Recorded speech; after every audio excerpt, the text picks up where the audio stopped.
Is it letter or leather? Red leather, yellow leather. Red leather, yellow leather. Oh, now brown. Unique Wow. New York. Unique New York. Unique New York. You need unique New York. Wacky waving inflatable arm flailing tube man. Wacky waving inflatable arm flailing tube man. All right, I think that's it. I think that's ready. All right. Use And take two. or three.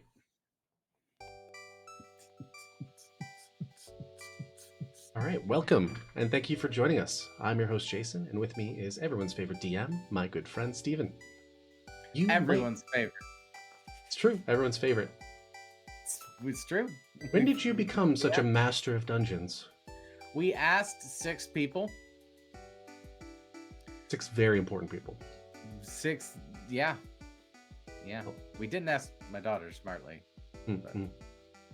Well, you may recognize us from the award-winning and critically acclaimed playcast ADHD&D Academy, where we go on tabletop adventures with our friends. However, today, we'd like to embark on a different type of adventure. This is Saving Throw. The time we spend here, we'd like to discuss different topics of neurodiversity, mental health, and of course, role-playing games. We hope to have special guests and some of the ADHD&D players to join us and talk through these topics and more. And with time, we hope that you'll participate with comments, questions, and additional topics that you're interested in seeing. Absolutely, I agree. As a quick disclaimer, we are not psychologists, psychiatrists, doctors, or any sort of medical professionals. Nothing we say here should be taken as if we are experts on the topic, and they should definitely not be taken as any sort of medical advice. Sometimes we have strong opinions and may advocate for something, but it's exactly that, just opinions. We're also very open to feedback, and we're trying to find our voice here.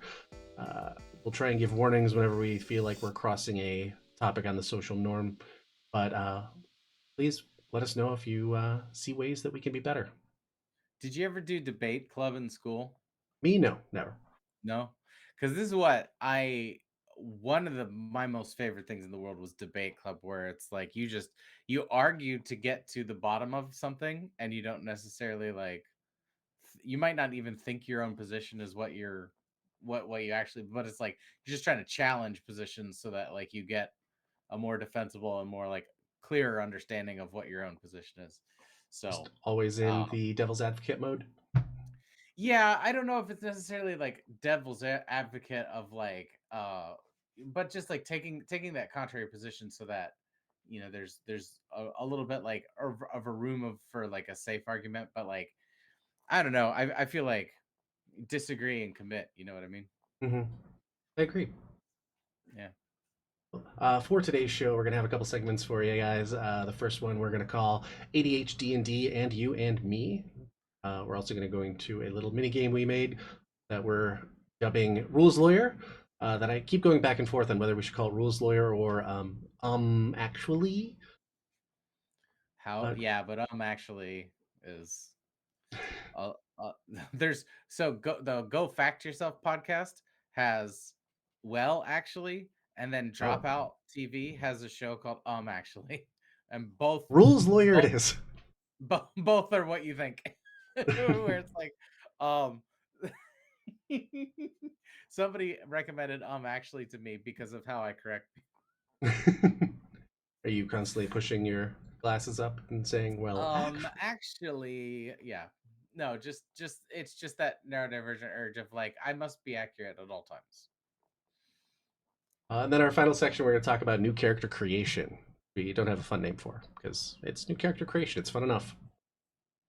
So, kicking Call it the off, cradle of life. I mean, really, that's what it comes down to. The birthing center for your characters. Steven's womb. So, let's jump right on into the first segment of ADHD&D&U&Me. We're going to talk a little bit about what is Saving Throw, why is Saving Throw, and why we're talking to people at all. And so, some of you who play tabletop RPG, I don't believe so. Unless mine froze. I think yours froze. Oh damn! I thought you were gonna say we're gonna jump into our first segment, so let's jump on into Steven's womb. Pop right on in, check it out, see how it is. The water's fine. Nice and cozy. Very welcoming. Um, itty bitty living space. What is saving throw? What is saving throw, Jason? Answer me Well, this, please. in tabletop RPGs, we often have to make saving throws to counter effects of some in game menace targeting our characters. But I think that we often make saving throws in our everyday life, or at least I like to think of some of the things we do as making saving throws. Because some days it can feel like you're just making a saving throw when dealing with your own executive dysfunction, or depression, anxiety, or just looking for motivation. In fact, a little bit of transparency here. We went to record this podcast for the first time in early May, I think it was, or late April. And Yeah, I failed an anxiety saving throw, and we pushed the recording. I had a crisis of content, and suffered from some imposter syndrome, getting up in front of the camera to talk about this stuff. Kept saying to myself, "Who the hell is actually going to listen to this? I Who cares I what I have to say?" I absolutely love crisis of content as a phrase. We we are from now on forever. Anytime there's a delay in ADHD&D Academy, we had a crisis of content. We can't provide you with a show today. It's true, and I It's mean, accurate though. It makes sense. Yeah. I'm sure that I'm going to have crises of content in the future because sometimes we go through a couple of renditions of what to say and what we're actually getting at. And I've never done a podcast before, so basically, yeah, I failed that save, and so I pushed recording. I was like, Steven, I can't do this. Things aren't right. I'll talk to you later, and just kind of ghosted for a day. Uh, Yeah. and then I came Yeah. back and I was like, Steven, here's the deal. Here's what happened to me. I know. I could tell. Yeah, We've known each other a long time. I was like, oh, okay. We'll let him process this. yeah, we Um, talked it through some, and I like to think that he gave me some inspiration to use on today. So this is how I got the greatest DM title is that I don't just give inspiration in sessions. I give it in life, IRL. it's a So rare gift. obviously it's no, me saying greatest DM is definitely not just like a defense of insecurity about how I actually feel about my DM. But yeah, saving throws for the newly initiated D&D player, saving throws are when something is done unto you, you must you dig check your ability. Sometimes that varies daily, and see if you're going to make the constitution saving throw of getting out of bed. Right. Although that might be more of a DC. Um, I would say if you're attempting something, right, getting out of bed is that constitute. There's the physical act of getting out of bed, which would be acrobatics. Yeah, so there's the twofold of ability checks and saving throws. Because an ability check is I'm actively Yep. doing something, and saving throw is when something is happening to me, right? And so I don't Yeah, necessarily like getting out of bed is the athletics day is check, happening to me. right? No, the day is happening to me. Yes. Like I don't promote my own anxiety when it happens. I feel that it's inflicted upon me by myself, and so so doing an does ability so check would be charisma well. check, which is not going to go on Answer me making the this. podcast. Answer But me this. Answer me this then. If is your anxiety like does that just raise your DC kind of across the board or is it specific things like I will have a decent DC to like go order coffee from a place, but I'll have a much higher DC when I have to return something. Um and I don't know why like returning something to a physically returning something to a store is one of the bad ones for me. I don't like that interaction at all. And I don't know why per se, but oh yeah, it feels like I'm going in and like giving judgment onto something, and also this is just part of upbringing. I don't really like to voice my dissatisfaction with things. But sure. I think what's difficult about the translation of in-game ability checks and saving throws to real world saving throws is that sometimes it's not just a single throw, right? You could have multiple ones throughout your conversation with someone at the desk when returning something that might succeed the first one in going up and making the trying to make the return, but then they give you some resistance and you fail the next one. Yeah. Yeah, that can happen. There's definitely always an opportunity for a critical fail, which I Ugh. think is what makes life so exciting. But at the end of the day, uh, from the show Saving Throw, can't promise that we'll be able to take the help action, give inspiration, cast guidance, or whatever your D&D wordplay of choice may be. We can't promise to be able to support everyone listening to the show, but maybe you won't feel so alone as we talk through these things, or maybe you'll consider bringing more of yourself to your table. And that's all anyone can ask for. Yeah, it's an interesting thing, and I've heard this talked about like in a lot of different ways. Like when I was in high school and college doing theater, we'd have teachers and stuff say like you should always look out for those around you because then you have seven people looking out for you as opposed to just you looking out for yourself, which is one person looking out for you. I've also heard that said in like sports, a sports situation. When people are doing sports ball. When people are doing sports ball or they're playing sports disc. um I only did grade school sports. I never took it further than that, but it's the same mentality, and I've heard it in Buddhist aphorism and everything, where they say like they don't say like if your purpose is to alleviate the suffering of others, to give the help action when you can. My parents would say, my mom especially would say, the ability to help is the obligation to help, right? If you have the ability to help, but it's important to note that like you have to have the ability. Like if you are putting somebody else in front of yourself, then you don't have the ability. You have to, it's like you have to be very mindful and conscious of that. So yeah, there's the unfortunately we can't fully port D&D rules into day-to-day life. One of my I'm fully off track. One of my favorite new forms of reading now. Nope, just it's the same form of reading. It's a different genre. That's what I meant to say. New forms of reading. One of my ADHD moments, I called mirrors reflective windows. Anyway, I And the everyone knew the what you were talking about. I'm two tangents. I'm too many tangents. Too many tangents. I can't pull it back. We'll Um, circle where back. was I? Rules, DC, anxiety, Helping helping other, others. So helping your one of the big elders. things that I Oh, learned elders, sure. in a previous career of mine was scene safety.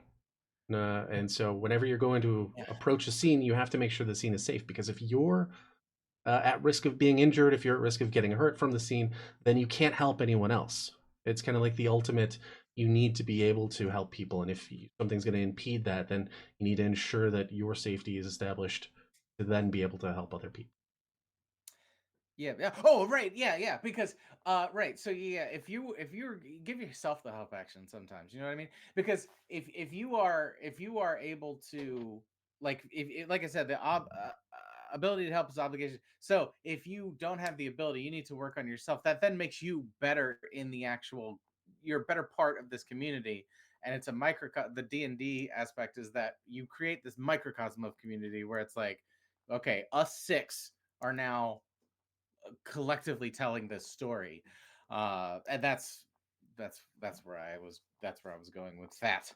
And Yeah, actually, definitely we giving. do have some uh, in-game similarities because for some classes you've got spells that can help give you advantage on your next roll. Let's say a rogue is probably a prime example where you might take a action to hide, so that way you get advantage on your next attack, which then gives you a little bit more of a buff. So like, make sure Yeah, that you're taking care of yourself, and you'll be better equipped to help take care of other people. yeah, because And if you're in the set yourself position, up for success. That's what, like, if you are looking, if you're looking for the moment, it's past you. But no, that's not what I meant to say. If you're looking for the moment to, I actually don't think I had an end to this sentence when I started talking, but it was you're in something trouble like, 2 words in. yeah, I know it was bad, but what you said prompt, like that mentality of like, if you are what's the thing, opportunity, luck is opportunity and preparation. So like if you're looking for the ability to help, you offer that help and then they have to go do that thing. So it's like you can't like I'm gonna help, and then you do the thing for them. Like if the rogue wants to hide, you can't go like, "Oh, you want to hide? I'm now hiding, and there you go, you got it." It's you. There's a moment of like you have to help people in with what they're doing, not with what you think your help should look like for them, Mhm. which can And be tricky for parents yeah, in real life, and just in people. real life, sometimes though, sometimes it helps to just be heard. And so, if you're listening, please share in the comments or on our Discord times recently where you've had to roll a saving throw or ability check with success or failure.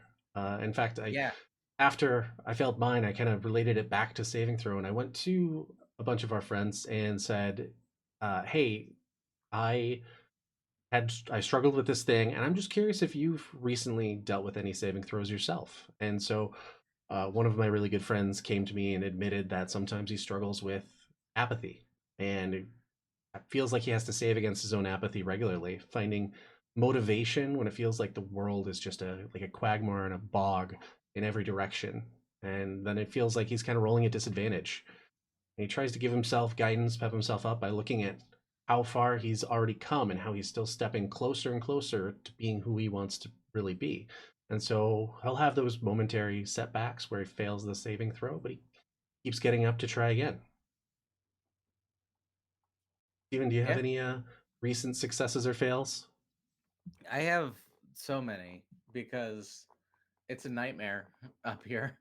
Um, it's it's yeah, definitely. Like they so I realized like I couldn't when you asked me to start keeping track, I realized I couldn't because there's just so many.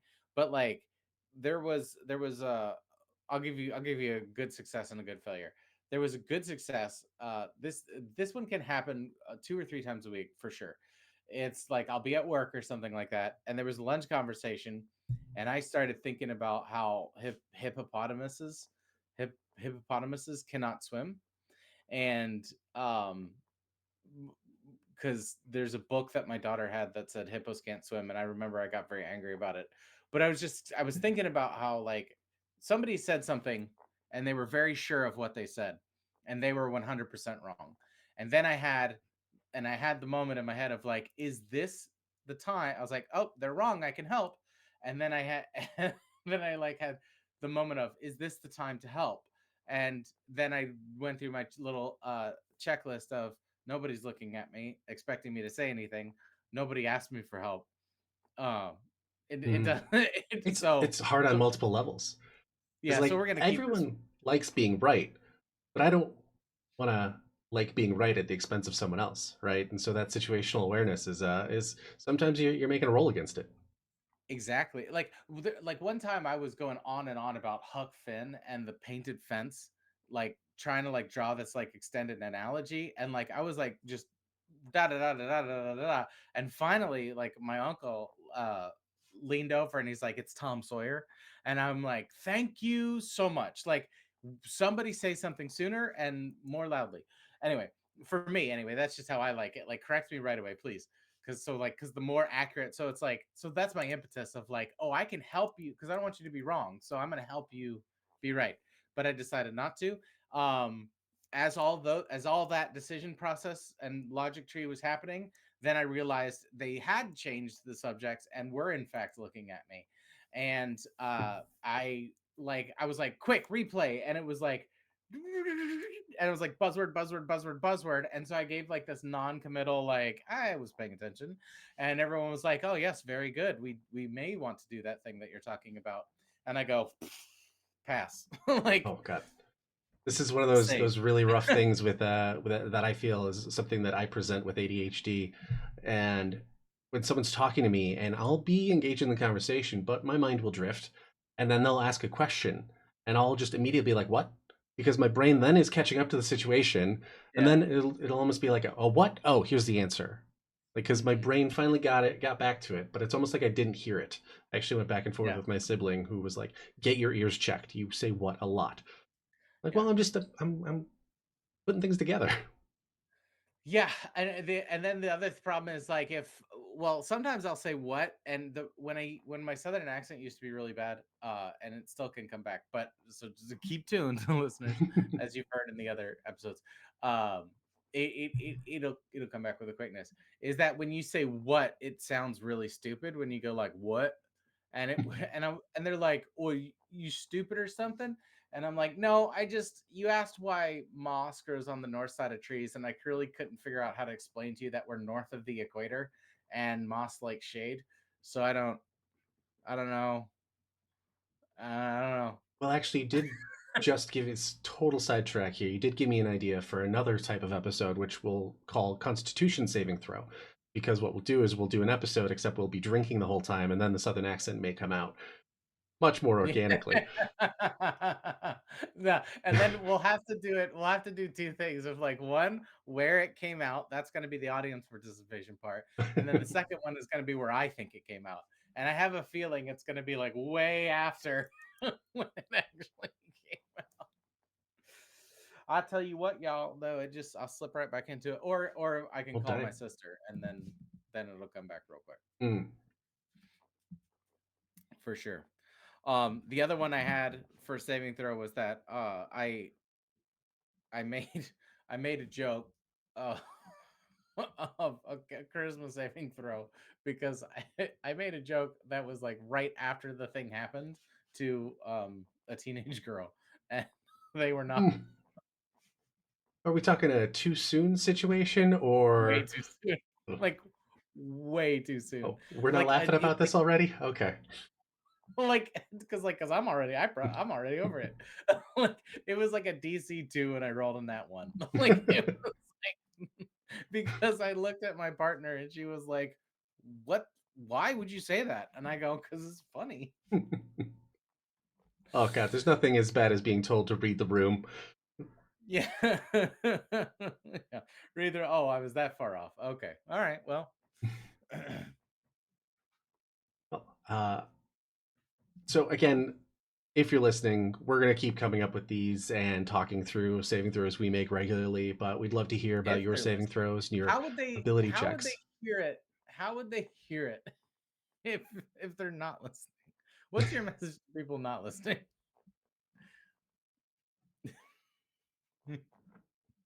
And that's my You message. suck. You Why aren't you fucking suck. listening? Get in Why don't here.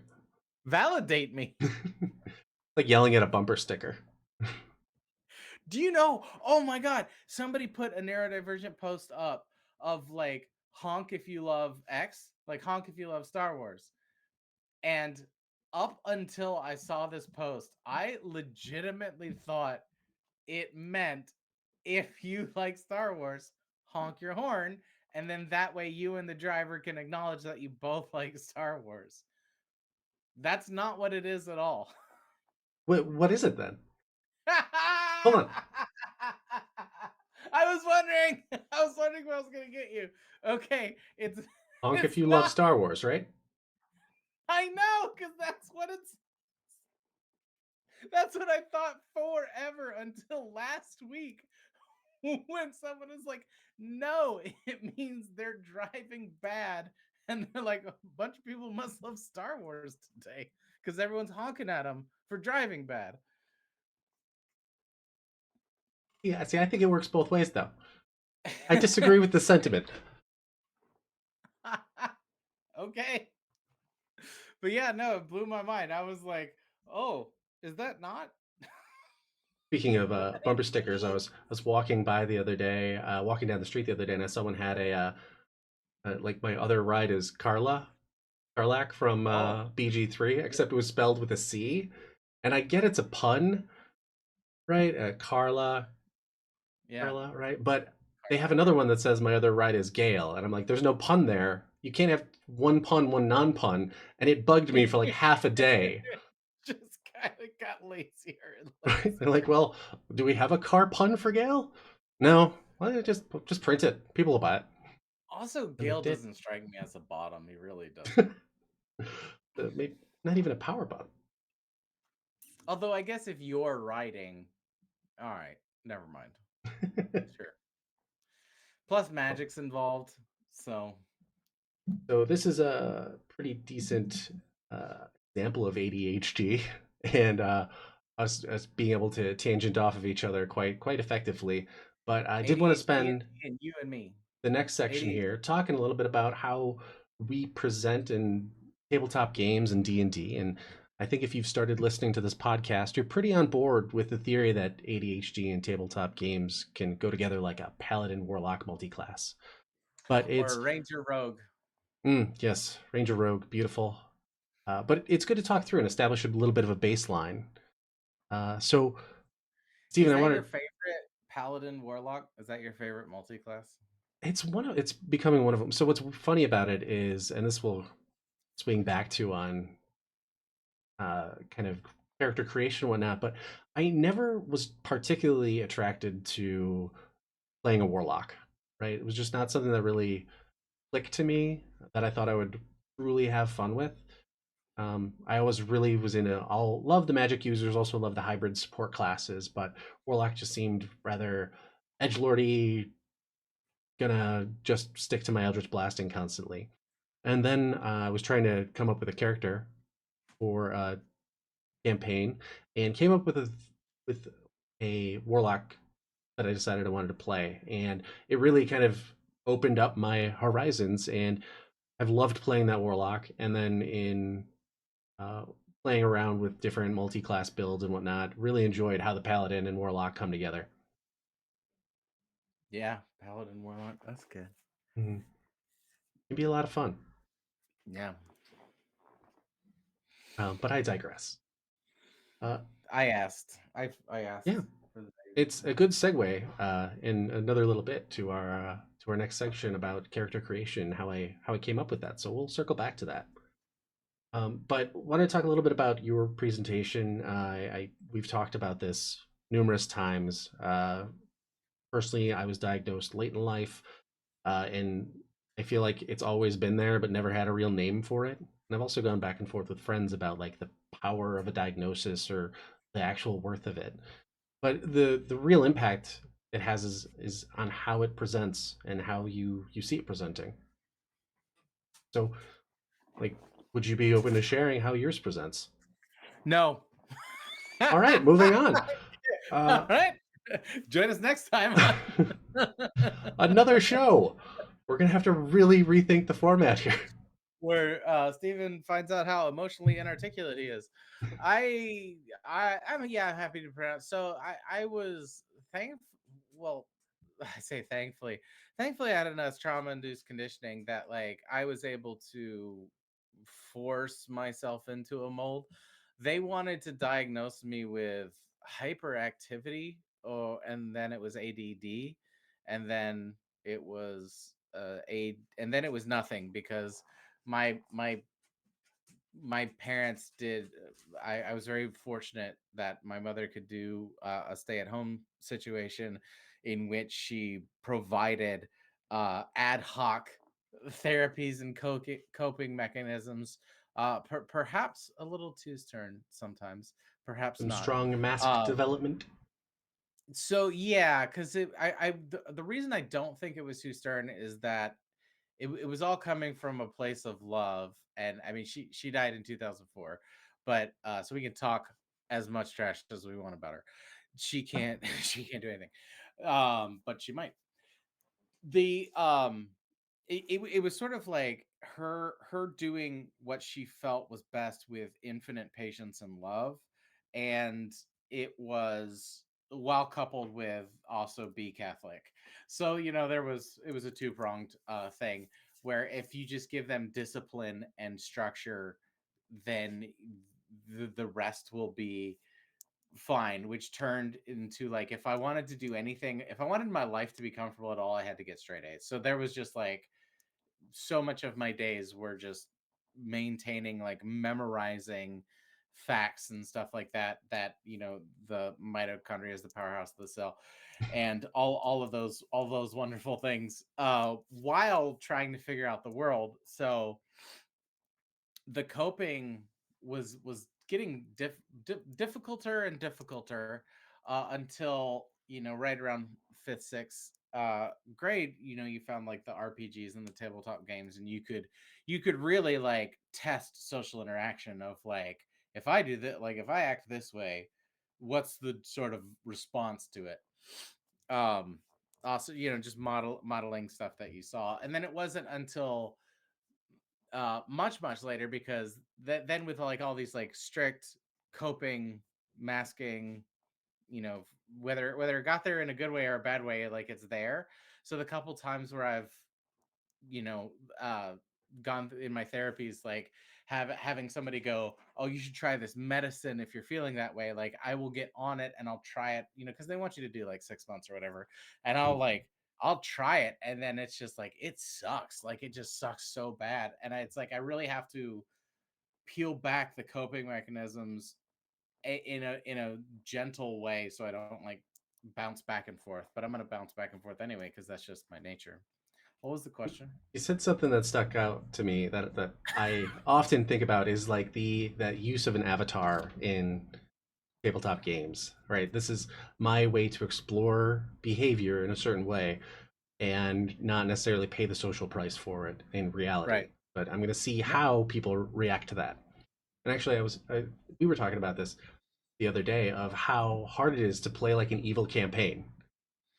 And I Yeah. think these tie in together because from playing like my initial development of learning through tabletop games, through video games, MMOs, whatever have you, that game I could use as my avatar, I found that bad behavior netted bad reactions. And so even to this day, like I can't necessarily play through an evil campaign as evil as an exercise because it's just like it is a real struggle to not try to be the good guy in those. Yeah. Well, and it's for me, it's definitely that's a huge piece of it, but it's also the huge piece of like, if I'm playing the role playing game, the thought experiment is like, what would you do in this situation? And it's like, well, I would not kill all these children. Whoa. We had an Or agreement.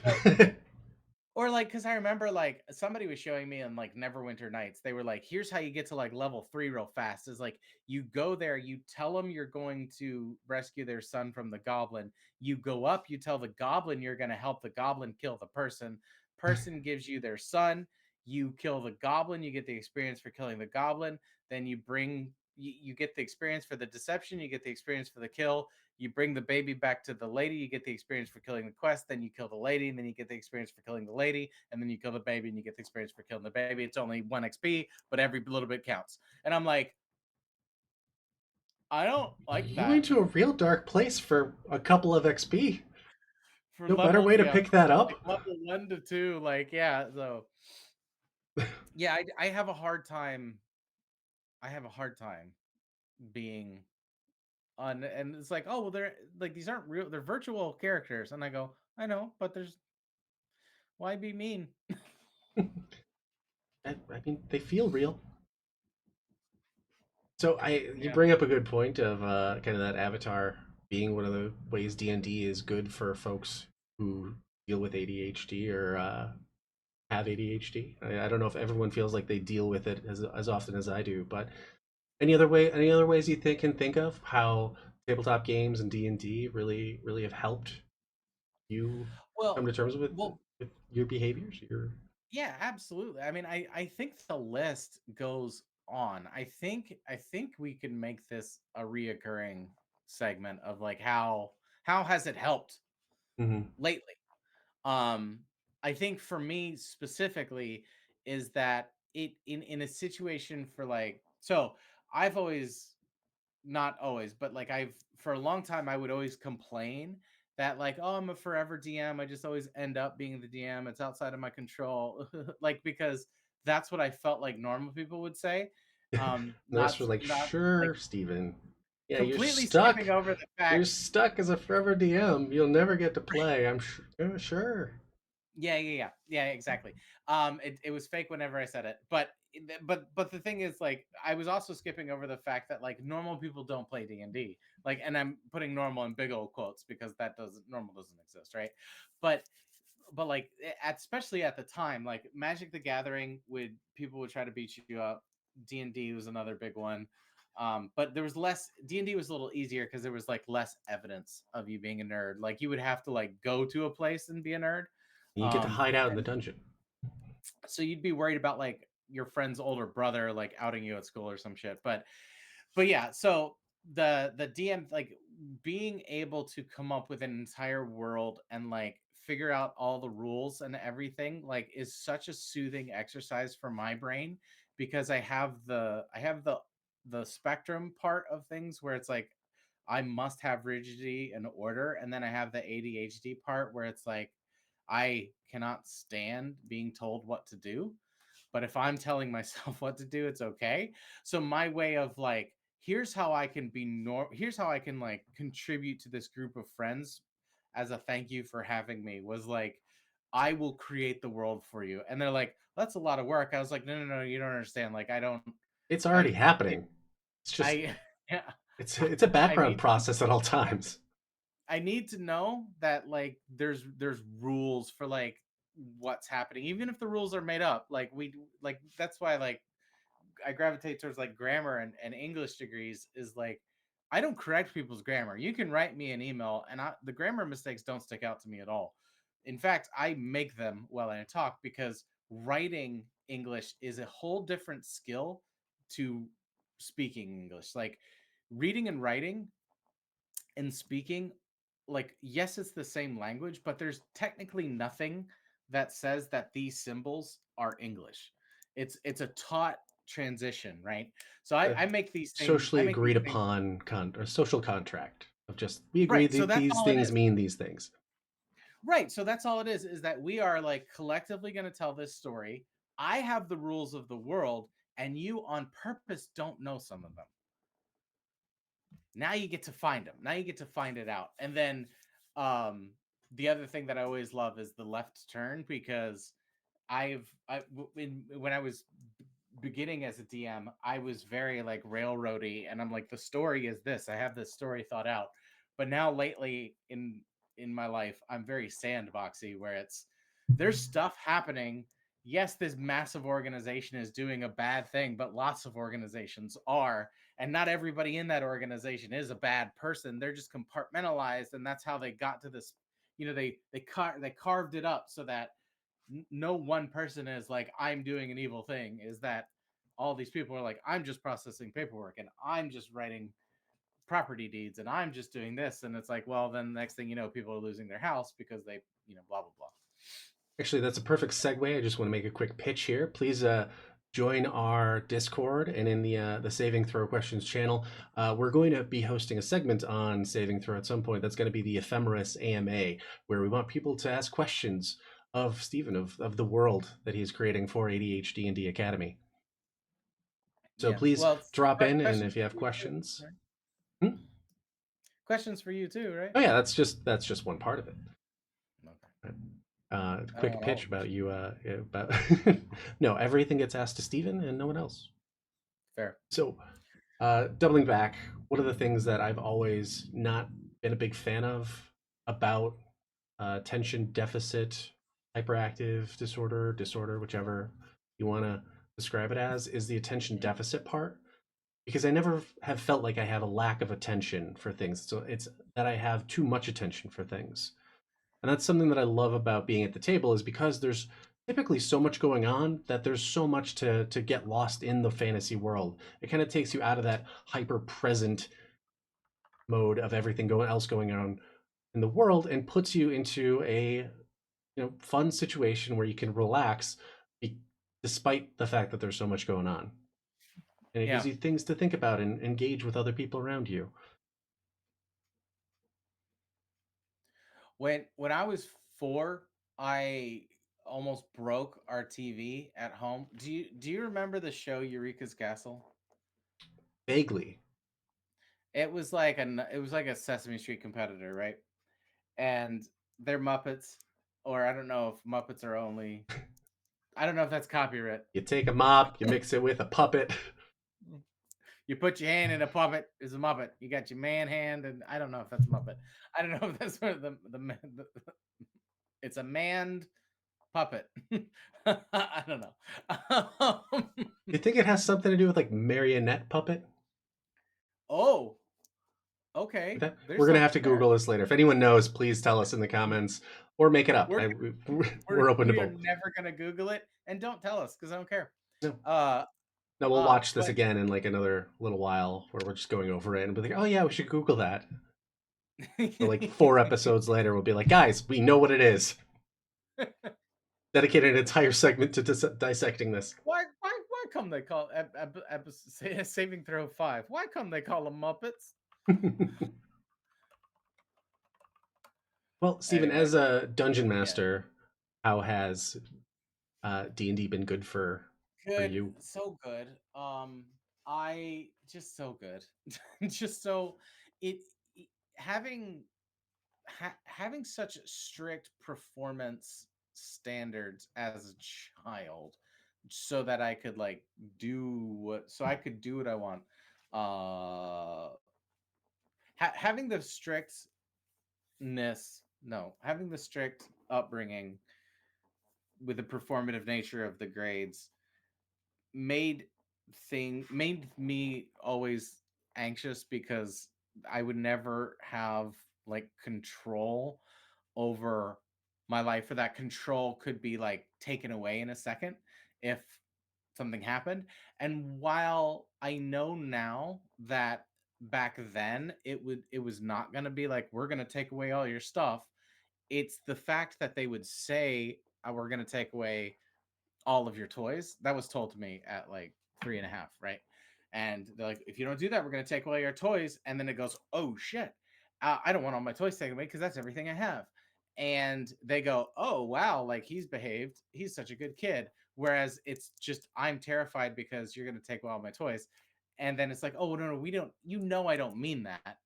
And it's like, no, I didn't know you didn't mean that. Like How I am had I a to know melt that? how am I to know that? You use the words. Like I had a meltdown when I was told not to lie, but then I found out about Santa Claus. I had a meltdown when because I was like, but the rule, but you gave me the rule and that's how I've been living. And now you're telling me like it's understood that you're supposed to break the rules sometime. Why have the rule then?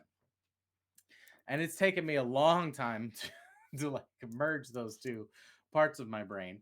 So that's sort of like that neurodivergent injustice part, which I know, but there was a different question of how. So the reason it helped is that I was able to create worlds and structures that I have the world and structure, like you guys can play and tell the story, and I get to be a part of that story too because I've prepared. Like it's all there. Go in whichever direction you want. The more attention you pay attention, if you pay attention to something, it's going to come into clearer focus. I have, like, I would say an hour of gameplay in every direction. If I don't know if that I don't want to that is that a braggy statement, because I definitely didn't mean it that way, because I definitely get caught out as a DM a lot of like, oh, I didn't fill this out enough, or like, oh shit, like what's this encounter going to be? but but more or less, like with that sandbox, like I have the world and structure. There's so much to focus on that I have to mediate and monitor the physics of the world, meaning the magic. Like I'm including magic in the physics because it's a rule of the world. How does Yeah. if magic exists, it has to work in a way, right? It has to work in some way. There has to be some kind of rule for how it works. I have all of that. So you guys can, like, it's I get to be a part of the group. We can all play and tell this story, and what's that best story going to come? And then it's having fun at the end of the day. But like, how am I enabling that fun? I have so much to focus on, which means I'm present because I'm not bored and fidgeting, and I have all the rules. So it's like merging those two halves together Mhm. of like together. Yeah, that's why I will always volunteer to DM, except for this last time for this group at work, because my partner was like, you're doing two campaigns right now and trying to turn one into a podcast. Like, you can't add another one. And I said, that's fair.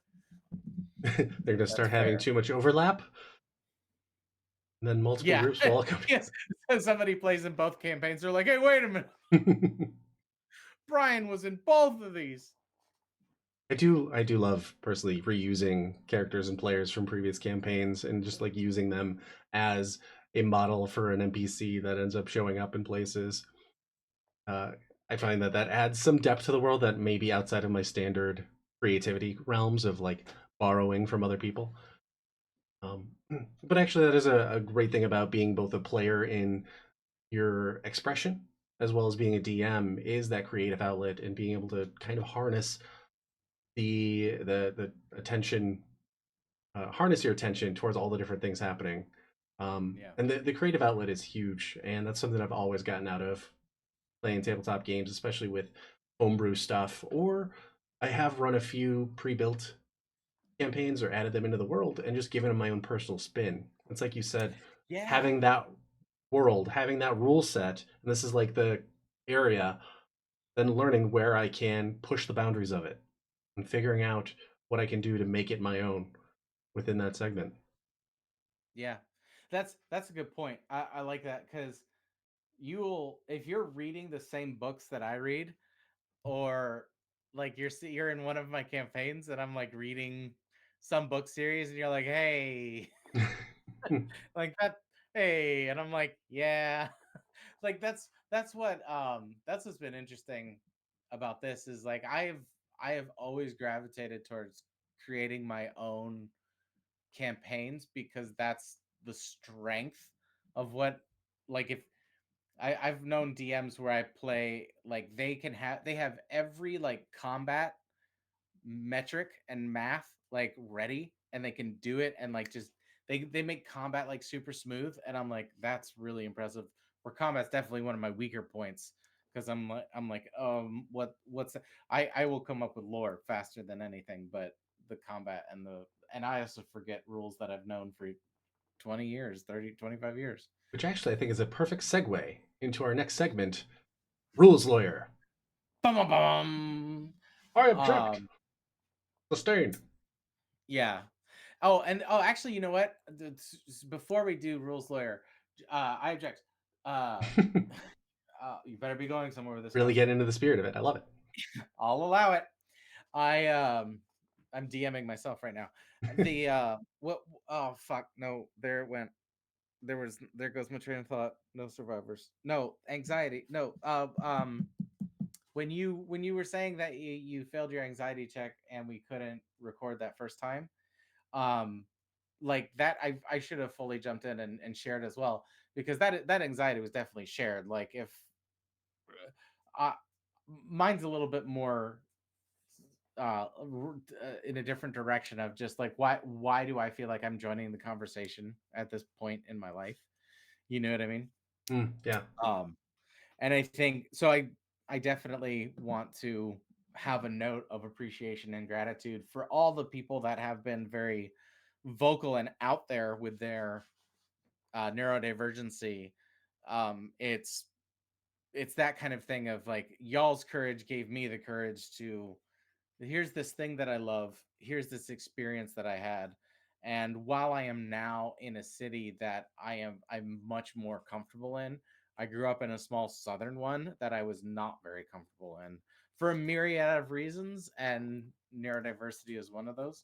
So that was the why that I forgot. I think I lost I think I lost that thread uh, several topics ago. Yeah, So that train's out there. It's already on its it circled entire back. trek. But Where'd no, everybody go? you make a good point because I mean, there's a lot going on, and we can probably dissect the news of like, oh, ADHD is being diagnosed so much more often. Well, no, people are learning to recognize it, right? It's not stigmatized, right? Yeah. There's a lot more in the world where if you I personally believe Oh, that having a conversation about it, about all these things, is super important because so it I have a just lets theory. people know that they're not alone in how they're approaching things. And please speak. No, I'm sorry. Do you have a It's- theory? I'm like holding this back. You know what I should have done is I should have brought my notepad so I can write down my thoughts, so I don't like have to interrupt or they'll die, and then I don't have to feel like I'm gonna die because I don't have because my thought won't get out in time. Um, what was that wasn't the thought. Shit. And it's gone. See, that's why it's always so hard to not interject with thoughts because then they're gone. Or the worst feeling is when a conversation's moved on and you're still in No. that like I had something very important I wanted to throw in there. What what were we talking about? Um Well, I was uh, explaining about how it's important to have open conversations about things like ADHD and neurodiversity and mental yeah. health, and Yeah. that it's important that those conversations take place. Before that, you were talking about how sometimes it's questionable about like joining this conversation with where we're at in our lives and how it's almost like Yeah. why are we starting it? Why are we in this conversation now as Yeah. opposed to before? Any of that helping? Yeah. No, I remember all that. Yeah, no, it's gratitude of people saying, I don't know. It's gonna come back later. I'll just yell. All right. Shit. All right, you ready for rules lawyer? Oh, and then no, but then I did say the anxiety thing. Uh yeah, I guess. That's a yes to rules lawyer. That's And one yes. sparking some more anxiety here. So Stephen has played. We're sticking to rules lawyer, and a lot of these rules are from D&D 5e. Stephen's played a number of different tabletop games, so a lot of these can get mixed up. And we agreed that I would throw questions at Stephen for this inaugural episode. But in the future, if you've got a situation or something that you'd like to present as a question, um, either email me or DM me secretly so that Stephen doesn't know to look up the answers ahead of time.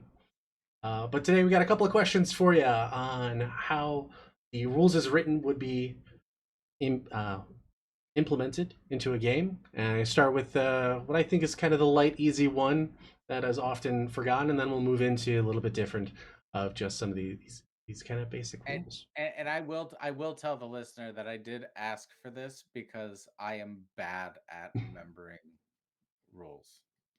This is making me better. So the first question we've got for you is about critical hits. Shit. So when you score a critical hit, what damage dice are used? Double dice. Double Double damage, double hit dice. double hit dice? Double well, you've already Yeah, rolled so the you hit, got so double damage dice, right? double damage dice. Yeah. No, yeah, you rolled a hit. That's not what I meant. Hit dice, and also hit dice is for recovering HP in a short rest. So Mm. that's not what I meant at all, obviously. Um Definitely didn't panic and shotgun words out of my mouth hole.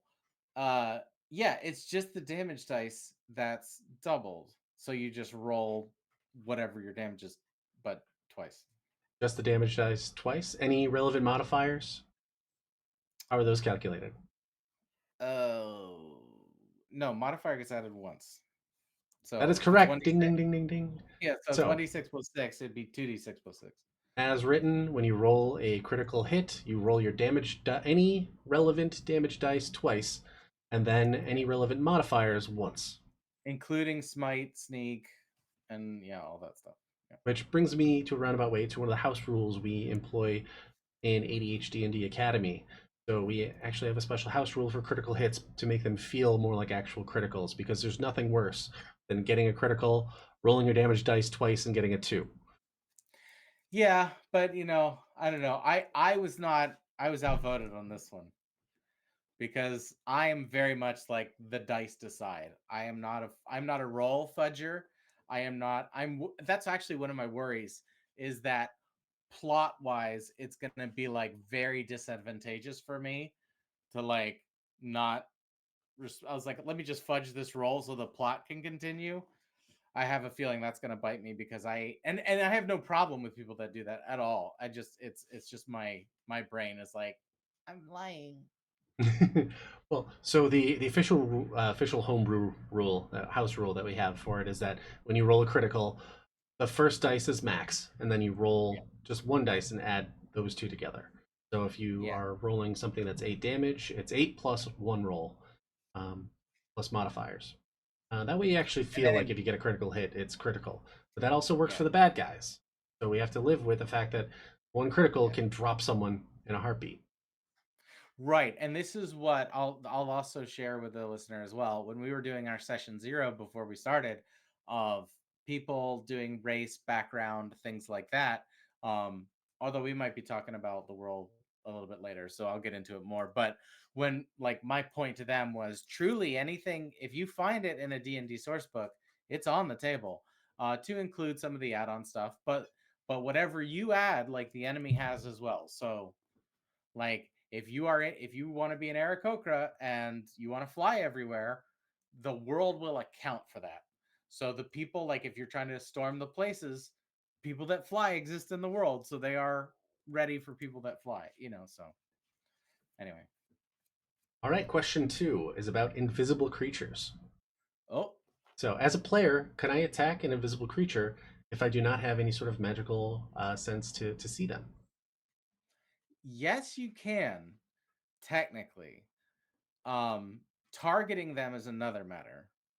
Well, what would I need to be able to attack them? You'd have to have Target a them? precise method of locating them. Like if you had a keen sense, if you could precisely locate with smell or sound, you could still attack. Um, you, I think there might be a check. If we were in the situation, I feel like I'd have to do a check, but I'm not sure. Or if they can just see invisibility, then you're not invisible to them. That's a magical enhancement, right?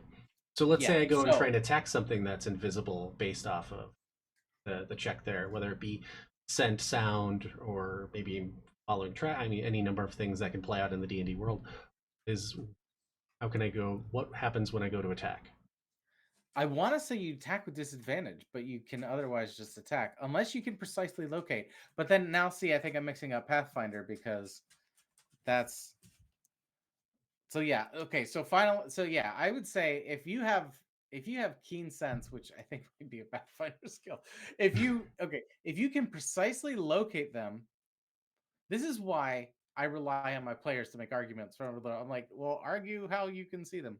If I want to say it's disadvantage or you can just do it. Or if you guess right, I think because that's the other way I know is that you can just say I'm attacking here, and if you guess right, it's just an attack, and Mhm. they have the same AC as normal.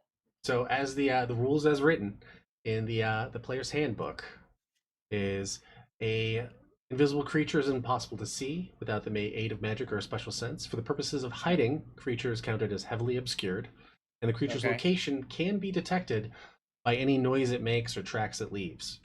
Now, Ah, once you've identified the possible location for an invisible creature, the attack rolls against the creature have disadvantage. Right, so you are rolling at a disadvantage because let's say you're so you're trying to swing a still sword. disadvantage. Yeah, Okay.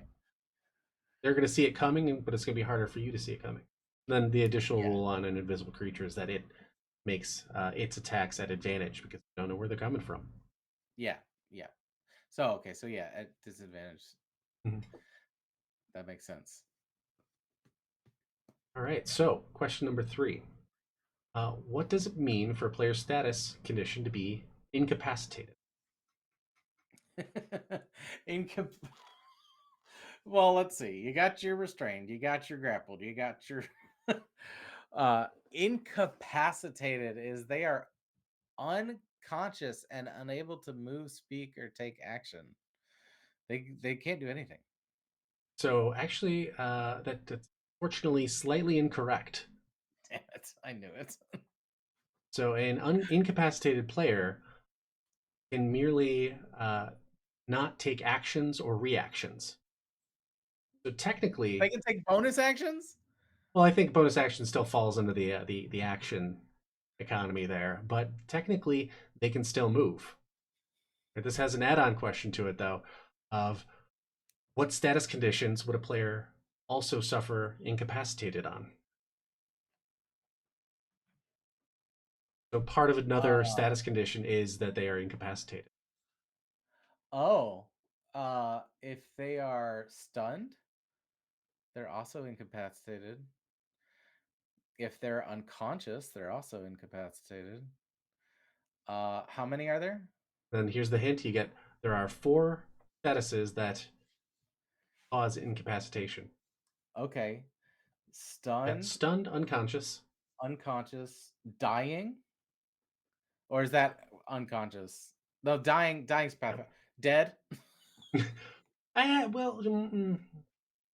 technically no, but not one of the Four, four, four four point status four, conditions. four A. Okay. Stunned. Uh, okay. Oh, I already forgot the second one. I said stunned, paralyzed, not Unconscious. paralyzed, unconscious. I don't. Shocked? No. I don't know. You know, okay. You mentioned one of them and then drew it back. But Oh, paralyzed is another wait, condition. but you can't move, but in incapacitated you can move. Yeah. Oh, but So paralyzed if you you're can also not paralyzed, move. you can't Okay. move, can't speak, can't do anything, Then and okay, also then can't yeah, take actions or reactions. got it. Okay. So I had the And then condition of paralyzed right. yeah. And then Then there's one petrified? more. Petrified is the last one. Okay. That see, because I was thinking paralyzed was its own condition, but it has you can't move and you're incapacitated. Yes. So that's I see. the tie-in for all of these is that when you're stunned, you're also incapacitated. When you're petrified, also Okay. I am paralyzed. stunned and incapacitated. Which is hard. Like this is one of those things that's kind of can be easily confused because you assume No, that was a incapacitated good means one. you can't do anything, right? That was a Well, good one. I what is like that wild one. is technically as written, you can still move if you're simply incapacitated. Which is pick a different word. Well, like here's how I Because like to if think you're about in it. So if you get knocked down, you can use half of your movement. Like let's say you get knocked down, you're prone and incapacitated. You have to use half your movement to stand up, but then you get no actions, and the other half you can move away a little bit. But but you're it's almost standing. like yeah, at that point, it's almost Because if you like melee attack a prone opponent, it's an automatic crit, right? no, if you melee attack it, you roll at Advantage. advantage. Yeah, Advantage. What's the automatic? Oh, stunned. It's an automatic crit. yeah. If they are like also if they're unconscious, it's just Yeah. yeah. Which Okay. as a house rule we've gone back and forth on because if they're unconscious and they have a ton of health, like do I just have to keep hacking away at them, hoping that they don't wake up from my hacking, Um, or does it just count as a coup de grace? I think. Hmm. Well, so we have the other thing that we're doing as a house rule where we hide our death saving throws Which I do really like, where we don't tell it. to yeah to make that urgency. I would say that we should yeah, no, if they have to get to the hit point maximum to fully kill, right? Or each hit causes a failed death saving throw. That's also true. If I'm not mistaken, we have to look that Yeah. up. That might be a question for next time. But if someone's unconscious, then all attacks against them have advantage, and Yeah. then also they're automatically critting. So, like in theory, if you've got someone on the ground who's got 100 hit points and you hit them and crit, you still might not kill them, and so you'd have to just keep doing it Yeah. as written. Which I don't necessarily like because if it was like truly unconscious, you could stab them in the throat. Yeah, You would take one assuming hit. it's a humanoid where you know where the vital stuff is. Right. Right. So it's like that's where the fantasy meets the rules a little bit. All right, and then the Where fantasy meets the rules. the final question we've got for you today of rules lawyer. So Shit. what are the 3 degrees of cover, and what are the benefits from them? Fucking shit. They are quarter half full, or it's like partial, half, and total. You're mixed a couple of them up there. You Sh- got some of them in there. Half cover is one. Let's go one Half. by one. Okay, let's go one by one. Half cover is one. That is Is it correct. total cover or full cover? Because Total one's from a cover. different Yep. total cover. Okay, full cover is a different one. Okay, so you have total, half, and then partial or quarter. 3/4. 3/4. So half, 3/4, full Total. cover, total cover. Mhm. And so, what are the Okay. benefits you get from being? Let's say I'm in half cover. Yeah. What's the benefit I So if get? if you're in a half cover, the benefit is like you're not fully exposed, right? So you got into a fight, right? You're at the tavern with your friends. You're Like you a do. you're a milliner's son, right? Which a milliner is a dressmaker, which I meant to say miller, but no, you're a dressmaker's son, right? You've had it rough. Okay, you grew up in the south of at El Terrell, and you're a little tiefling boy that wants to make dresses.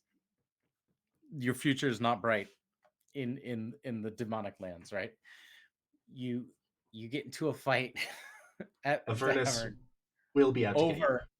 Now you found your one safe space, right? Is this tavern? It's friendly to people who like to make dresses, and you're you're getting into a fight over whether or not like the hem of this new trending dress is like derivative or not of your favorite designer, and you get into a fight, right? You've rolled initiative, but they're much bigger than you because you're just a little dressmaker boy, and they're just a bigger dressmaker boy, right? It's because you guys you found right.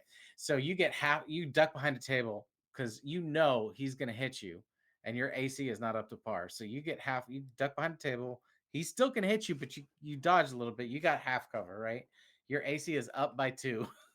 All right. So the question was, what are the benefits from the different degrees of coverage? Half cover plus 2 AC. That is the, correct, and, the sir. answer, and the answer was a story about a little dressmaker, Little dressmaking tiefling a little tiefling dressmaker boy. working real hard for those plus 2 AC. All right. So 3/4.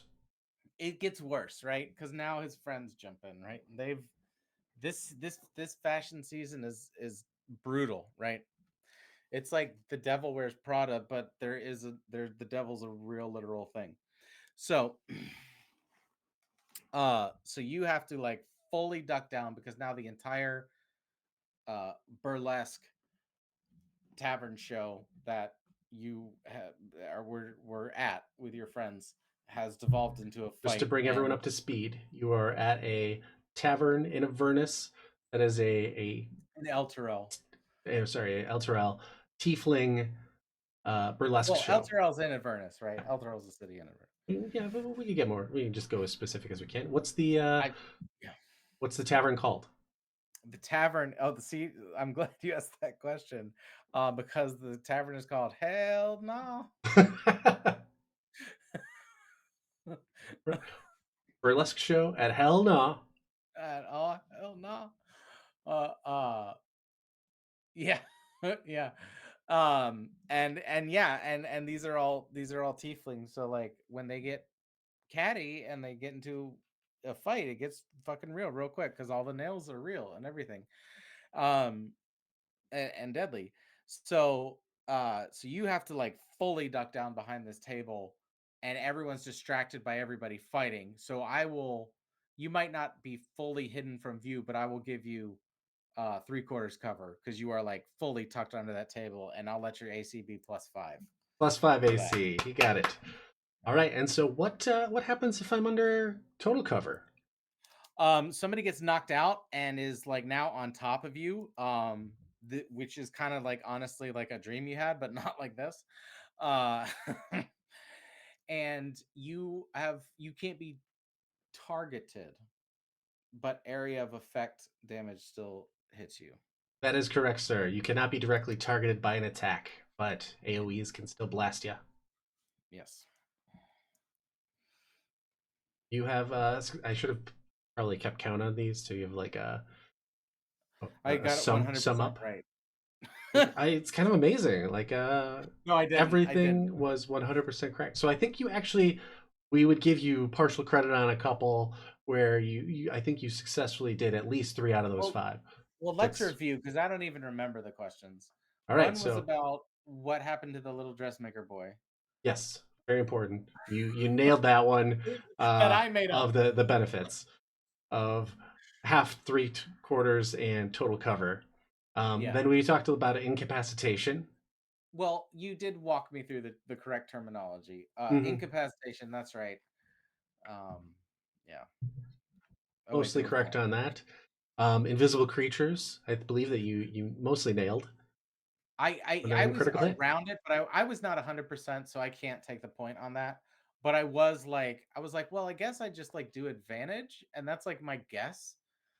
So that's like when I don't remember rules when I'm playing the game, I'm like, well, how would I mitigate this if it was me? And I'm like, I guess this is what I would do. And they're like, yeah, that's the rule, idiot. And it's like, oh well, I mean, that is a like fantastic piece of advice, though, is if you are a DM and unsure what the rule is, either advantage or disadvantage, it seems to most times be a safe bet.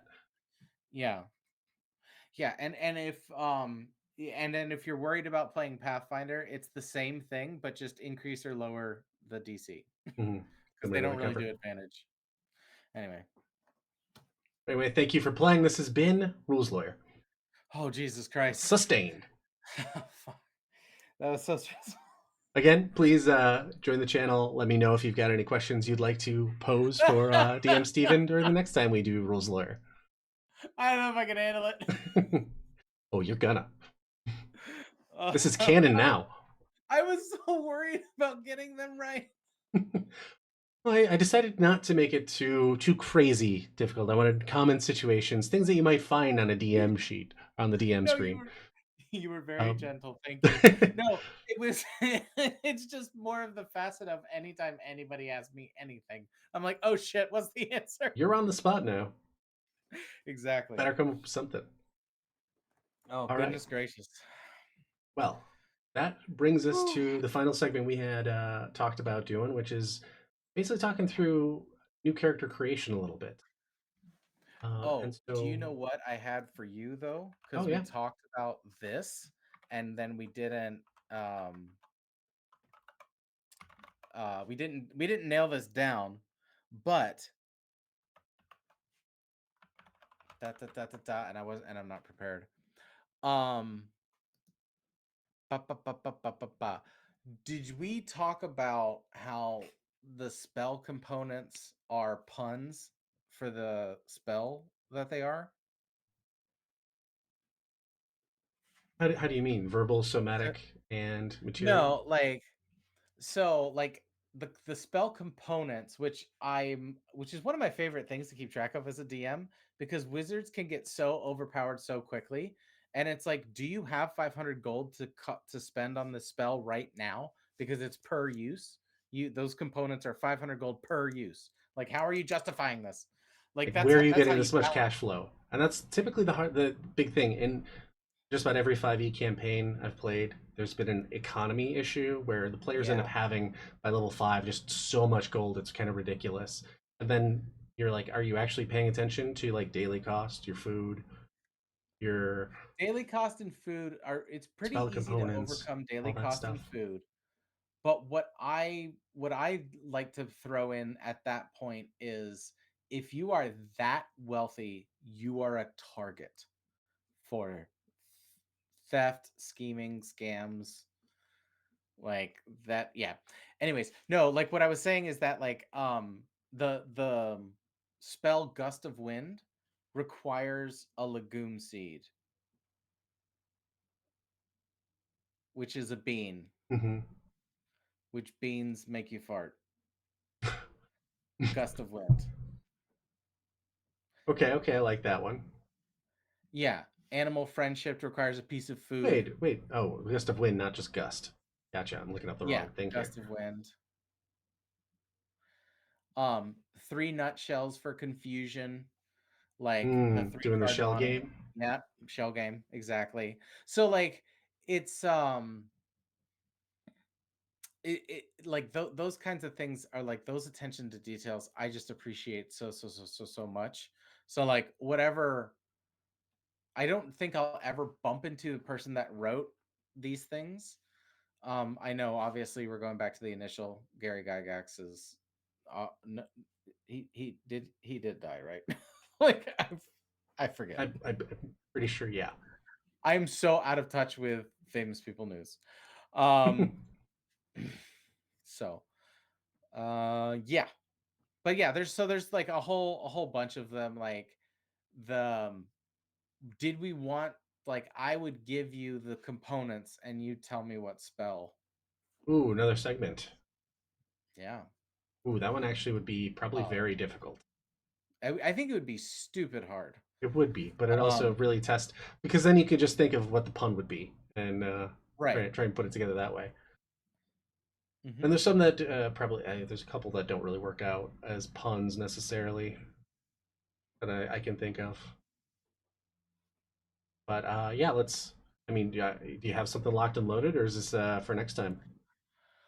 Um, I think we could do one. I think, yeah, let's do one that I think. Well, actually, I don't know what I think. I saw it instantly, right? So I knew the answer as soon as I saw it. So to me, it was very like clear. Like, oh yeah, that makes sense. Yeah, So the spell component that I have for you is a grasshopper's hind leg. jump. Yeah, Nailed it. That one easy. makes sense. All right, I'll give Uh, you one that you might know off the top of your head, but I don't think this one's actually a pun. okay. All right. You need to have a pearl worth at least 100 gold pieces and a feather, owl feather.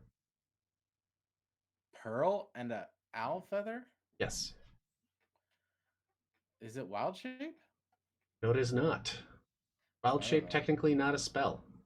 Yeah, that's what I was like. I was like, oh, you that word came out of your mouth, idiot. That's what I like. That's the thought I had. I was like, did you just say wild shape, you dumb sack of shit?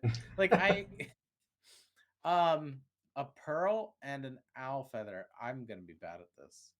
Well, this one also Uh, doesn't work out to a pun in my mind. And once I tell you the answer, oh, you're gonna tell me the pun, and I'm gonna feel stupid. oh, So okay. like this one's kind of a reverse action A, here.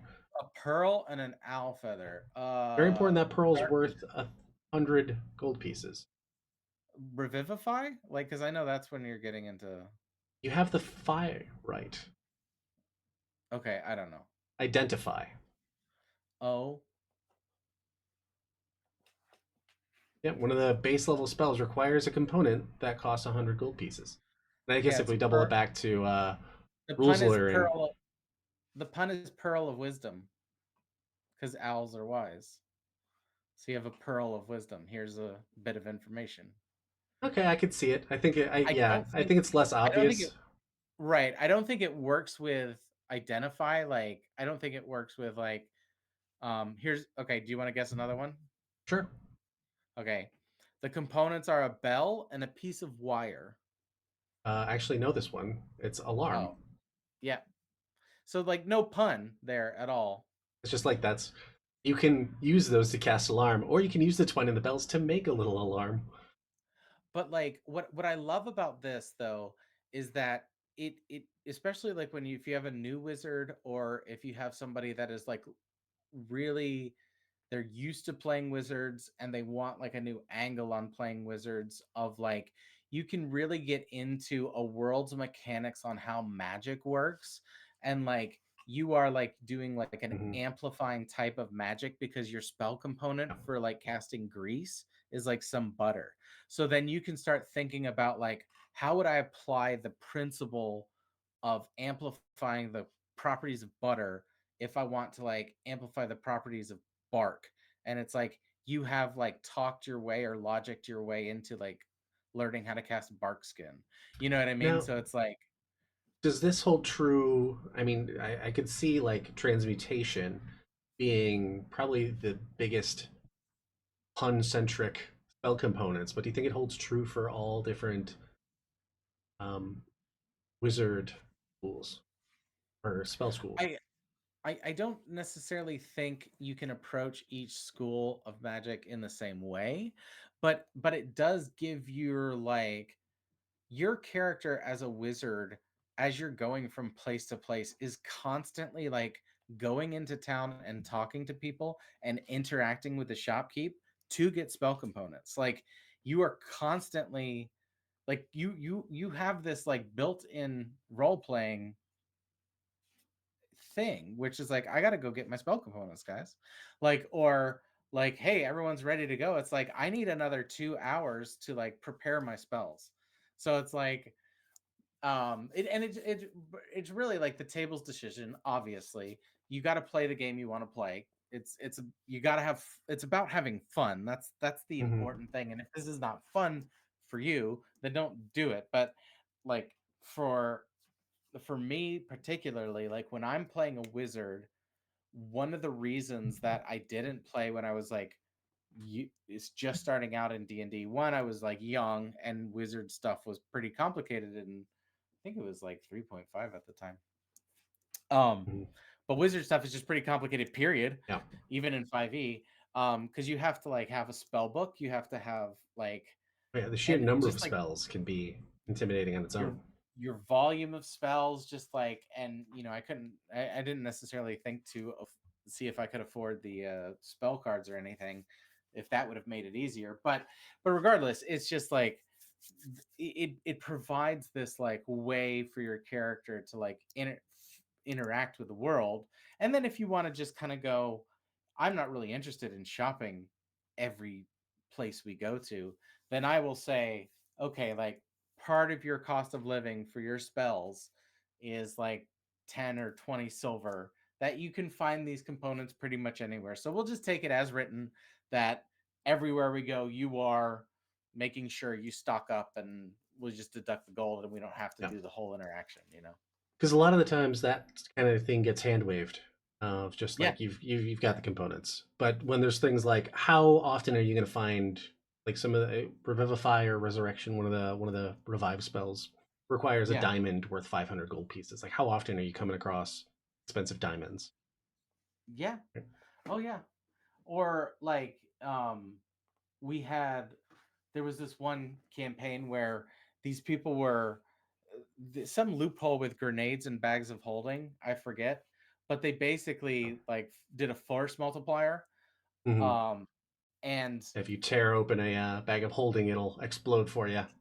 right, and so they sort of like just panicked and did all of them, all that they had stockpiled, and they had been buying like the standard shop I think has 10 grenades. Like, so they were just like buying 10, 10, 10, 10 here and there. Like they would steal some here, just that and the other. So they had like a whole bunch.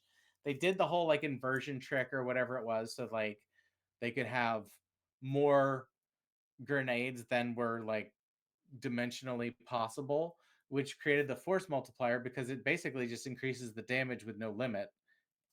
Like I forget the wording. I don't know if they closed that loophole or not. It's not important. But so we did, I was like, okay, well, if that's what you're doing, how many did you have? We did the math, and it ended up like completely leveling this forest, right? Because it ended up being like something like 10 miles wide, or I don't remember the exact numbers, but then they then they were wondering like why when they went to the next place, like they had no grenades to sell. And it was, I was like, They there's a changed the crater. laws. There's a 5 mile crater in this forest that used to have a lot of stuff in it. And every single kingdom is wondering who it is, how they did it. And there's been scry spells, there's been like every single nation's resources are now focused on how they can make a 5 mile crater. And they're gonna Congratulations, you figure started a Cold War. it. And it's like, are they gonna figure it out? I don't know. Now we didn't like, I don't know. That's kind of punishy if I was like, nope, we started Cold War, blah blah blah. Is like, I think the way we did it is that like it broke the law of the world, and so one of like the divinities came in and like like fixed the loophole, so like the next person couldn't do it. But otherwise, it's like, yeah, you just created a Cold War situation, and now these countries are gonna start. Way to go, Oppenheimer. Yeah, exactly. You know, actions, words have meaning. I mean, those actions also. Yeah, actions have meaning as well. All right, so let's move on You to could our final segment here of the inaugural episode of Saving Throw with talking about new character creation. And have. talking about how you approach new character creation, because there is a step-by-step guide written out in 5e and all the different tabletop games of the streamlined way to do it. You can go on to uh, all the different utilities out there and just hit create random character. Yeah. And there's a million different ways to go about it. And so I want to talk a little bit about your preference and approach to making characters, as well as going talking a little bit about mine of just like I always think that there's a which comes first, the backstory or the species and class, or if you kind of have a character design in mind and then create a backstory around that. So, keep me on track because I'm gonna loop back what we were talking about with the anxiety thing. Is that my answer to this question gave me a little bit of anxiety because I don't want to appear pretentious. But, but, but, this is 100% honest in that it's the pencil and paper is the my favorite way. That because that's how I learned. That's how my You mean brother pencil was and showing paper, me. starting with a backstory, or writing out the character as things come to you? So my initial introduction into these types of games was me and my brother would play a lot, and he is very optimal game path focused. As one would probably suggest that they are a min maxer. Hmm. Very much so. Like the art of the game is how can I like not exploit, but like what is truly like the most damage output protection, like just covering all your bases, damage out, just yeah, min maxing. But from party composition to character composition to this, that, and the other, and then it's like, well, what kind of person would that be? It's like I don't know, some sort of badass, you know, Mhm. which is totally, absolutely, 100% fine. Obviously, no judgments from me ever about anything. Pretty much, I'll be dead before I draw a personal boundary. The so very much it was like, how can I increase my modifiers? How can I increase, can I got +7, but if I move this, I'll get like +13. But then if they're a wood elf, then we can aha, and then how to do all that. So that's sort of where I was coming into it. Then as I was finding my own voice within D&D and life, I very much shifted to the backstory. Like, how can I do like the antithesis of something that would appear like the smart barbarian or the very like melee wizard, or like just finding that contradiction of terms. But that's very much also just using like what's the optimal way of like, oh, these mechanics shouldn't work but I'll make them work through feats and whatever. Very much same sort of thing. But it came from the impetus of a backstory. Like, this is where I was first starting to emerge, right? I was like, ooh, this contradiction in terms is like, there's a reason that person is there, and that's got to be interesting. And then it became like this very much like, I the time in my life where I was playing the least amount of D&D, I became very disenfranchised. So when I would play, is I would just roll and let the dice decide. But it was but that's fun in its own way as well. So like, if you're doing that intentionally, do it. I had other things going on in my life that Yeah, made me. but But that is one process that people can use is instead of so the standard rolling, you have three different ways that you can roll your stats. You can roll for them, you can do the standard array, or you can do a point yeah, buy. And so what I think you're suggesting is that sometimes what people do is they'll roll stats, except they'll roll them sequentially. So they're not yes, rolling them and then deciding where they go. They're rolling yes, the stats and then saying, like, I'm rolling strength now. They roll yeah, it, and then they have their yep, strength. I'm is rolling what it is. charisma now. They roll it, that's charisma, and those are locked into those positions. And then they decide, okay, well, this character's got high charisma. They're going to be a sorcerer. They're high Yeah, wisdom. They're going to be a cleric, or making decisions like that. Or maybe they're going, this person's low strength, and I want to create a low strength fighter. yeah, yeah. Yeah. What's this person's like ineffectual? Because then if you have a low strength fighter, assuming you have a decent intelligence, you could have a pretty good arcane an Eldritch Knight. Yeah, You can you have a can really make a decent lot of you get a stuff really decent different things character right work. there. You could also Right. do, I mean, let's say you get bad strength but decent dex. You could do a dex-based fighter. That too, but like what popped in my head was like, so you have this like fighter who's not strong, has this like complete aptitude for magic and becomes this Eldritch Knight, and all their spells they excel at, but they don't get to cast a lot of spells. So they have to do like all these kinds of things. So like already like my mind is starting to go into like, well, this person's like born into like a mercenary family or some type of nobility family where they're very like military, like you got to be a fighter or a fighter oriented, job. And they're like, but I just want to be a wizard, daddy. Like, No, pick up your shield. no. And so he ends up like, how does this person navigate their life? So yeah, I think it could, so the stats can inform the backstory, or then you can do it the other way, which is kind of what I've been ended up doing lately, is that like I have this idea for a character, and I'm like, what class would this person be? You Hmm. know? And that's why like the student advisor that came up to you guys in your class was like this centaur. And like, what does a centaur do? They can unarmed strike pretty good with their fucking hooves. they've got they've got benefits to Hmm. that. Who benefits from unarmed strikes? Monks. Which kind of like, yeah, a centaur would be like totally at balance with like nature and shit. Like the world's not for them. They don't fit into where humans are. They have to live in nature. And that's not like, so like all, so now the world's like kind of already starting to like, it's like, so centaurs exist in this world. They can't live in cities unless cities are built for centaurs.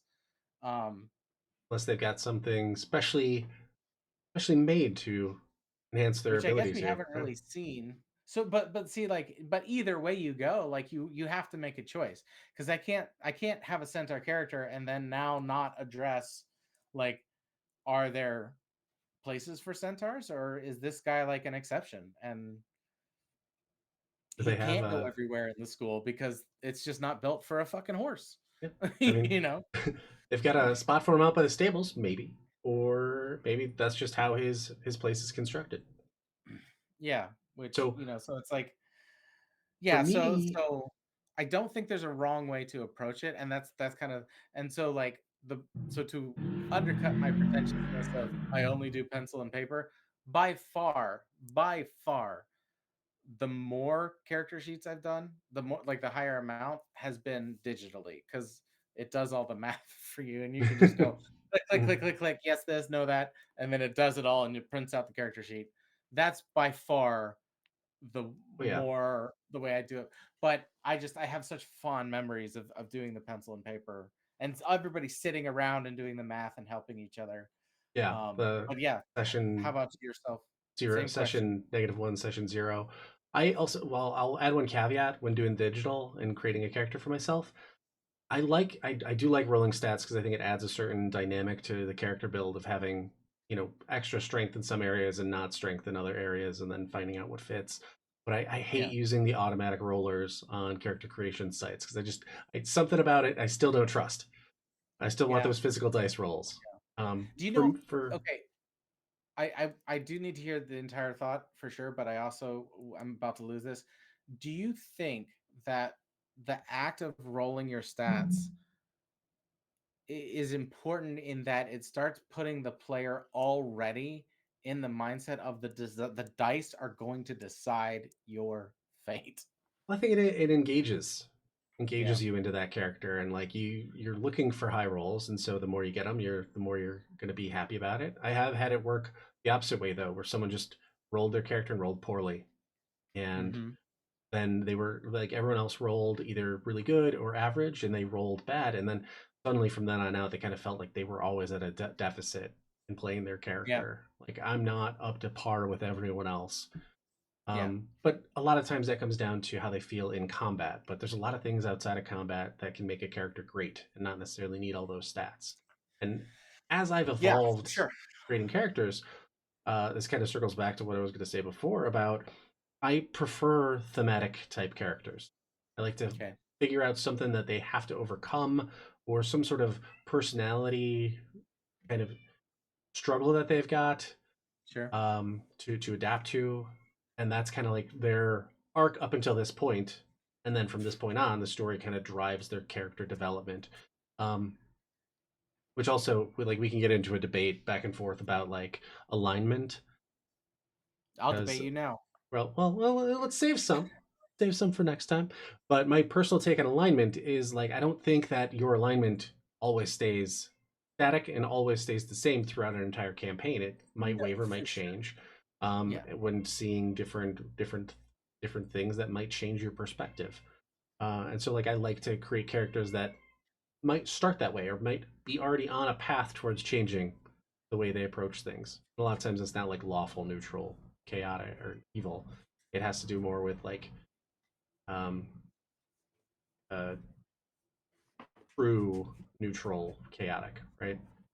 Yeah. So for one of my favorite characters that I ever made was that warlock that I told you about. But my hook for that was I wanted to create something that kind of bit naive character Mhm. who's just good but harnesses dark powers and Okay. hasn't really come to terms with that. So the warlock that I made was a little, and I've oddly gone towards the small characters lately, but was a um, gnome who wound up accidentally making a pact with a fae, and so Oh, he's like very charismatic, low int, low wisdom, but like generally upbeat, lovable person, but yeah. gets all their powers from this very dark source. Right? And so like surprises people by opening up his Pact of the Tome, opening up his tome to cast spells, and then like darkness starts forming around him, but he's really just kind of Yeah. like a happy, very accepting person.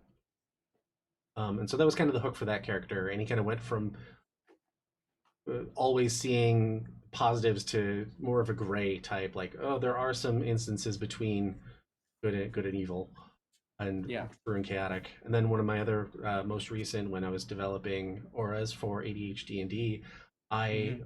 was trying to give it something that was a little bit more engaging of, and I know that other people have tried this in the past, but how do you play a pacifist or someone who's just like trying to not Sure.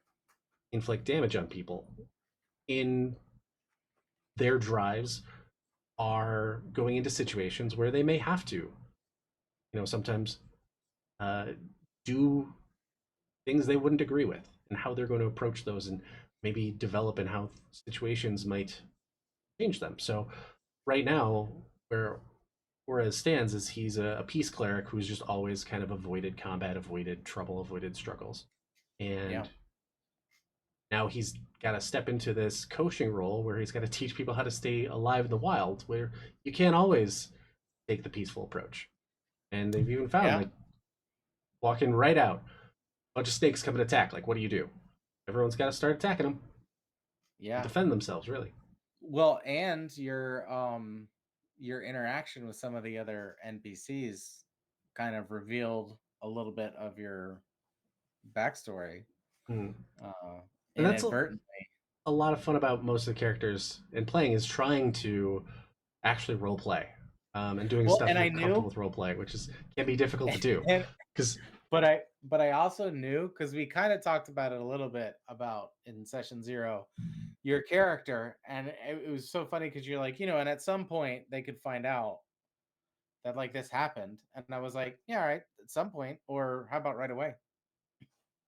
and so there was a couple points in like the first two episodes where like there was a confrontation about to happen and I really wanted to like dive in and I was like, wait, this is I've made this character. Okay, how would this character react in this situation? Yeah. And then instead of going like very aggressive, I shut him down. He hasn't developed yet those skills to challenge where it's acceptable to challenge. He's still a bit quiet and shy, and I still struggle with that myself, especially when going to return items and stuff Yeah. as a person. Yep. What Yep. about you? What are I some of your hear ya. favorite characters, player characters that you've made? That's a good question. How can you choose, honestly? I had for the longest time a half-orc barbarian that I was very fond of because he was sort of how I first grasped the mechanics was with a barbarian. You know, you always remember your first. um so he was good, but he was very much like just Hulk, like a child's rendition of Hulk. Just can pick up anything, smash like just people, objects, whatever. Just bull rushing through plots and NPCs alike. Um, for whatever like plots we had at those points, it was more just like convenient vehicles to beat people up, right? And win with high damage output. Um, I will say though, one of my most favorite would have to be a moon elf by the name of Carrick, uh, whom who you are familiar with. Well aware of Carrick. um, who was a school of divination wizard who his tribe of elves was completely secluded, but they were known for their oracle capabilities and their ability to like see the futures, and they did that through um herb induced visions in a very like shamanistic and ritualistic sort of way, not in a drug let's get high type of way. um but just like very much like opening third eye type stuff. And due to like some warlord wanting them to become his forever predictors of everything, they da da da, he had to save his family, and he ended up taking all of the drugs, and had like this brief moment of like limitless like pre-limitless, limitless, nothing nothing can go wrong. Unlimited power. You saved everybody. They went back in hiding, but his brain broke and he is now like wandering around doing stuff. And everything he did that was successful was accidental. And then everything that was like every mistake was like him on purpose, like attacking a dragon that wasn't there. Like he attacked three different dragons that weren't there. And then on the fourth one, he was like, I know this one isn't real. And the DM was like, why would you just walk up to a dragon? And I was like, because the last three he attacked Mhm. were not real. So he's gonna go, this one must not be real either. And this And is then he starts also talking to it. a great other piece of advice is that when building your character out, if you're going to have special things that are not like controllable powers, controllable spells, controllable personality points, talk to your DM about them because they Yeah. can play into that. Like I remember Yeah. playing with Carrick where we're all doing investigations, but it was a plot point that the DM really wanted to push forward. And he was like, and so Carrick just kind of opens the drawer, was like, oh, this, and uses Well, the and that was divination. And I can't remember the exact happenstance Well, of so it, the but divination was like, can I find the alcohol in the room? And like the papers just are on top of it. And he goes like, he's like, well, sure, roll. And like it was like a nat 20. So like basically Carrick walks in there and he goes, where's the alcohol? And he like opens the desk drawer, takes out the papers, and he goes, ah, got it, and like leaves. And then like because he like moved these papers, people are like, oh, that's what we were looking for. found it. Found it. And he goes, Carrick, you did it. And he's like, what? Because he's like already drunk a little. I did find it. Um, but yeah, and that was like my mistake in that is like I was taking really big swings without consulting anybody. Like, just wildly swinging for the fences, which can really throw people off if they're Hmm. not ready for it. Yeah. Which I mean, Um, one of the things we'll talk about in another episode is things like role play because it can sometimes be a little bit awkward or difficult to get really into your character, um, and overcoming some of those feelings. remind me because I have an important point about narrative versus performative role play where it's like you can everyone can be 100% engaged in role play without doing a voice. You don't Oh have yeah. to do a voice. Like I knew this one guy who was an author, and like he would well he became an author. He was an author at the time, but he would describe what was happening in with such language that it was like a fantasy novel was just like spilling out in front of you. And you're just like, wow, okay, amazing. Like moved to tears, you know. And then I've had people that like enact it and like move to tears. It's like it takes all kinds. Mm-hmm. All should be welcome at all tables. So I feel like that might bring us to a wrap for the inaugural episode here. Went longer, like we were able to obviously talk for hours and then about most subjects, but went longer than initially planned. And you know, I haven't really thought of a good segue into the outro. I also don't want to just leave it and like, and now it ends. Goodbye, everyone. But at the Goodbye. same time, that's kind of how it does. So, Stephen, any final thoughts before we try and wrap it Um, up? final thoughts. No, no. Okay, okay. We'll you know, So we'll many, talk. We'll speak so offline. many final thoughts. Like, so you said final thoughts, and I went, "Do I have anything else to say?" And it went like literally a wall of text just went, and I'm like, "No." Cue the Star Wars music as the marquee starts going. Just so grateful to be doing this with you, and Yep. you know we have tens of viewers for our shows, and that There is are dozens of awesome. them. That is awesome. I don't Yeah, even know if there's dozens yet. I just know there's tens. Like I know I know there's tens. And it's so nice. Like that's awesome. Great. yeah. Good. That's I love it. I love everything about But it. for those tens, I mean, by all means, please. Again, I have to keep pitching these things because that's what people do, right? Like and No. subscribe. No, No, no, join our no. If you're no, Discord, no, no. talk to us. Like we want you, everyone, to be part of the conversation and to your input. So Well, what I'm saying is if you're watching, if you're listening to this, like you've already heard that and you're doing it. hopefully, You hopefully, know what I mean? If if not, what do you do? No, like uh, I've been getting some feedback from people I don't know, which is good, Mhm. which is amazing. You know, so thank you. Um, like and smash that like and subscribe.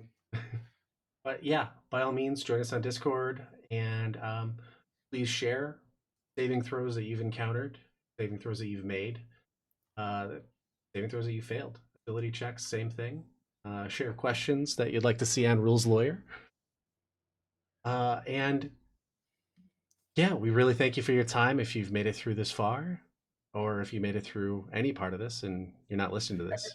And for those of you just tuning in, why Why did you fast why forward to this part? why did you skip to the end of the podcast? Why would you do that? I see now. I almost want to double down. I want to start an episode right now just for the person that did that. Because you got some gumption, my guy. I ain't gonna, but you know. Say, I don't know if we've got enough to make up another episode right here, right now. No, I don't. But we're doing it. Welcome to Saving. Yeah, welcome. Um, yeah, I think that's about all we got. This has been ADHD&D Academy Saving Throw. We thank you so much for joining us. Please remember, take care of yourselves, and when you can, try and use the help action for others. Steven, any final thoughts? No, I thought that was good. I thought you did it. I mean, I'd rather trail off like this than Is, is it have it still end recording? ceremoniously. Oh yeah, it's I still was it's still waiting for you recording. to be done. All I was right. waiting for you to. Why? Bye Why would everyone. you? Why would you